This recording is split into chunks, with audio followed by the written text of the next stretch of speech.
Assalamualaikum warahmatullahi wabarakatuh. Alhamdulillah bisa ketemu dengan para pejuang SBMPTN tahun 2021. Kali ini kita akan mengupas tuntas tentang berapa sih keketatan prodi SBMPTN di Institut Teknologi 10 November. Dan yang kedua, ini yang paling penting teman-teman. Berapa sih skor UTBK yang bisa dijadikan sebagai pegangan untuk lolos di ITS? Nah, tentunya kita kupas dulu yang nomor satu ya, setelah itu baru yang nomor dua. Tetapi supaya bisa teman-teman ketemu di nomor dua, tentunya silakan subscribe dulu dan nyalakan tanda loncengnya. Baik, kita akan masuk dulu ke topik pertama tentang berapa sih keketatan prodi-prodi di ITS tahun 2020, khusus di jalur SBMPTN. Nah, tahun ini itu jumlah mahasiswa ITS yang akan diterima itu sekitar 6 ribuan. Tidak jauh beda dengan tahun kemarin, jadi 6 ribuan. Dari 6 ribu mahasiswa itu, ITS membuka 3 jalur, SNMPTN, SBMPTN, dan jalur mandiri. Kita nanti fokus di yang jalur SBMPTN sebesar 30%. Ini cukup lumayan ya, sepertiga, hampir sepertiga ya. Kalau dilihat dari total mahasiswa ya sekitar 1.800-an lah yang nanti akan diterima di jalur SBMPTN. Dan mudah-mudahan teman-teman di sini adalah salah satunya dari 30% itu. Amin. Oke, saya buka dari yang prodi kelompok Saintek dulu ya. Oke, saya buka di klaster pertama. Ada prodi apakah? Ya, wow, ini luar biasa ya. Ini unik datanya. Di mana uniknya Kak? Nah ini perhatikan ya. Nomor 1, 2, 3, 4, 5. Ini adalah prodi-prodi yang biasanya jarang sekali mendapatkan keketatan tertinggi di SBMPTN. Tapi tahun kemarin 2020, prodi ini justru sangat banyak peminatnya. Teknik biomedik, teknik komputer, DKV, teknik kelautan, teknik transportasi laut, ini 5 besar ya di klaster pertama, 5,45, 6,87, 7,43, 7,89, 7,89 juga. Sistem informasi yang ini adalah paling favorit biasanya di ITS itu menempati urutan ke-6, 8,23, dan arsitektur juga ini kan sangat favorit sekali nih, 8,41. Nah, ini artinya apa teman-teman? Terjadi penumpukan peminat di jurusan-jurusan yang dalam tanda kutip itu seolah-olah kurang difavoritkan. Nah, ini tentunya menjadi sebuah pembelajaran kita ya. Belum tentu prodi yang tidak favorit itu peminatnya sedikit. Ketika kita punya pikiran itu, ternyata menumpuknya pemilih di prodi yang biasanya jarang diminati, menyebabkan dia mengalami keketatan yang sangat tinggi. Ini data ya, data yang bisa kita baca. Ternyata anak-anak yang kemudian dalam tanda kutip cari aman gitu ya, justru menumpuk di prodi yang sama dan menyebabkan prodi itu sangat ketat sekali persaingannya. Nah, yang berani daftar di sistem informasi, arsitektur, mungkin yang sudah mantap dengan modalnya ya, sehingga dia berani bertarung di sini. Nah, walaupun peminatnya juga masih banyak nih, 8,23 sama 8,41. Nah, ini ada di klaster pertama kelompok Saintek ITS. Kita buka klaster kedua. Ada prodi apakah? Nah, teknik informatika teman-teman biasanya ada di klaster 1, nomor urut 1, 2, 3 gitu ya. Ini ada di klaster 2 nomor 8, 8,7.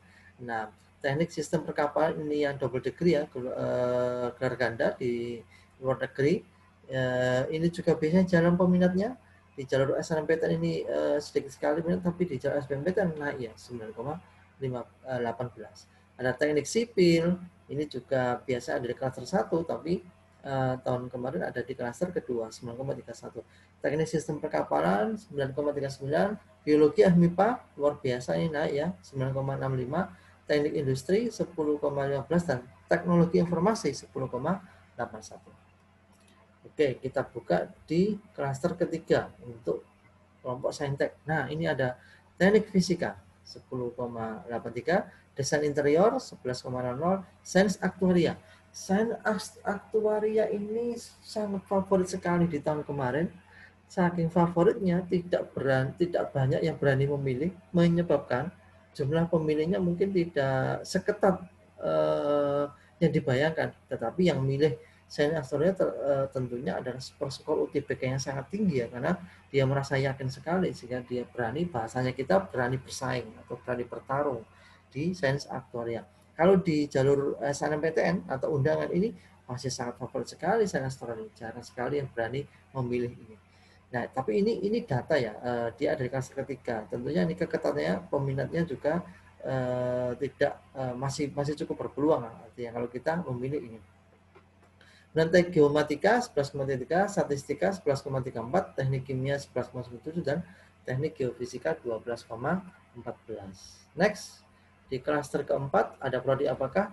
Nah, teman-teman lihat, teknik mesin, teknik elektro justru ada di klaster keempat dengan keketatan 12,16, 12,72. Ini menandakan bahwasanya ya jalur tulis itu memang anak-anak yang punya modal betul, berani bertarung untuk prodi-prodi yang dalam tanda kutip butuh skor tinggi. Jadi ini bisa jadi peminatnya itu nggak banyak, tapi yang minat di sini skornya itu tinggi-tinggi teman-teman.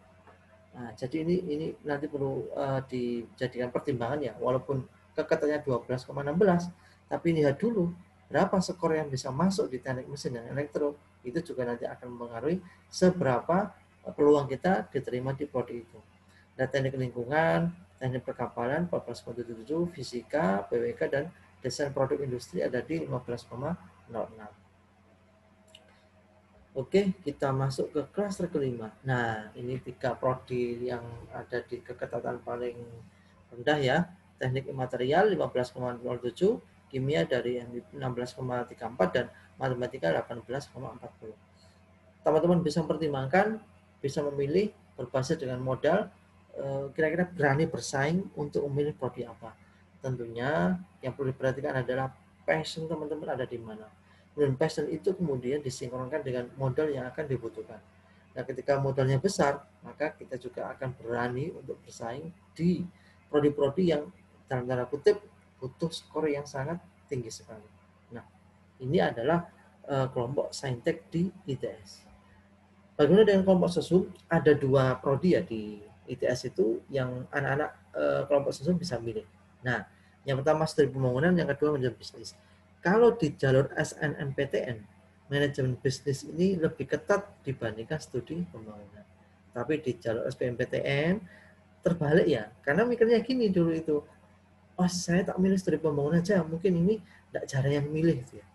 Karena dari tingkat kefavoritan bahasa anak-anak ya, manajemen bisnis lebih favorit daripada studi pembangunan. Itu yang menyebabkan kemudian pemilih studi pembangunan itu menumpuk di tahun kemarin, yang menyebabkan keketatannya semakin tinggi. Nah, ini tentunya menjadi pertimbangan teman-teman. Kira-kira pilihan saya nanti akan jatuh kemana? Apakah ke studi pembangunan? Apakah ke manajemen bisnis? Tentunya berbasis modal yang teman-teman miliki, berapa skor UTBK yang nanti akan dijadikan sebagai modal untuk berani bersaing di 2 jurusan ini. Kira-kira saya pilih manajemen bisnis kah atau ke studi pembangunan? Baik, teman-teman sekalian. Nah, berikutnya kita akan bahas berapa sih Kak skor UTBK yang bisa dijadikan sebagai jaminan untuk lolos di SBMPTN ITS. Tentunya ikuti video berikutnya. Untuk itu, klik subscribe dan nyalakan tanda lonceng sehingga kita bisa diskusi tentang skor UTBK ITS tahun 2001 di video berikutnya. Bismillah, tetap semangat, tetap optimis, yakinlah dengan usaha yang maksimal kita akan dimudahkan dan lolos di SBMPTN ITS khususnya.